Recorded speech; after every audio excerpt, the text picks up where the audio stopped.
A few things affect the appearance of our plants.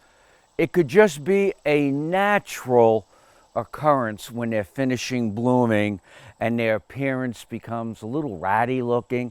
Maybe the foliage turns brown.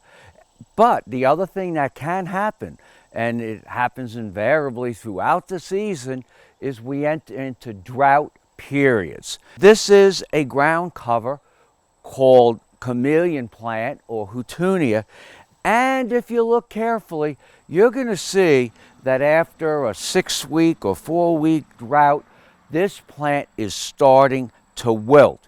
In fact, it's even starting to die back. You have a couple choices: irrigate or shear plants back. And as I looked in parts of the garden, you might see cracks in the garden. You might even see parts of your lawn turning brown. This is a ground cover perennial. Some people consider it a little invasive, and it's known as gooseneck loosestrife. And it would be blooming a lot better if it wasn't for the drought. And you can see where parts of the plant are now withering to the ground. So it's a sign that you do need to irrigate in your garden. Let me show you some hosta.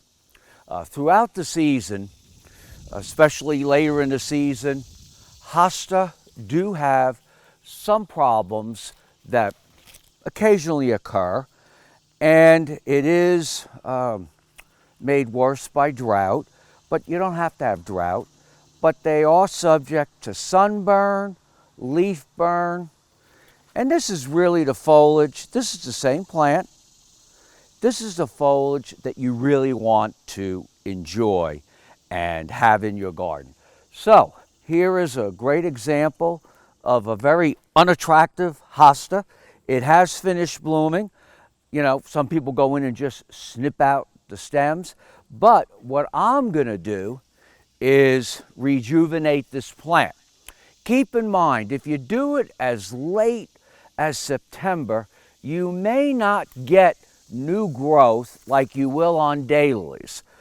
But I do want to neaten this up. So I'm just going to come in here with the shears.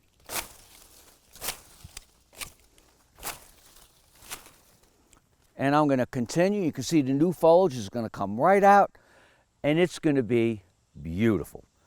When I looked at these daylilies, I said, wow, you know, is this a disease? Is this a rust?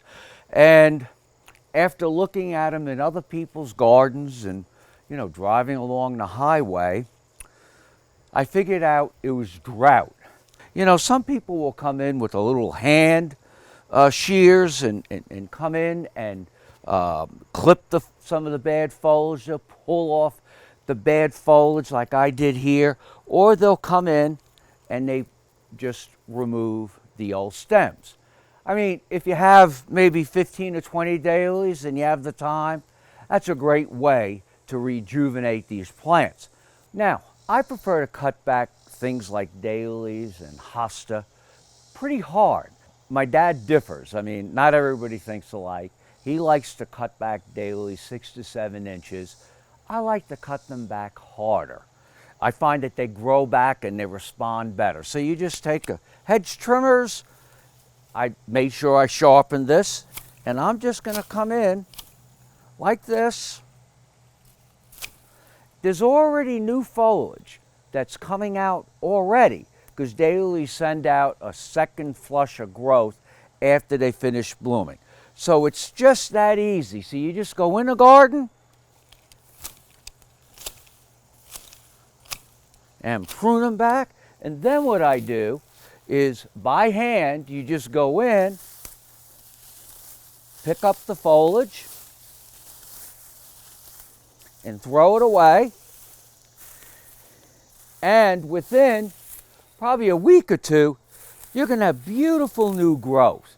And if you have any of the ever-blooming daylilies, there's not many, but one of them a lot of us know is Stella d'Oro. By doing this after they finish blooming, you may get a second flush of flowers and maybe even a third flush of flowers every time you prune them back. I'm Mark Viette. Join me next time in the garden. For more garden tips, go to inthegardenradio.com.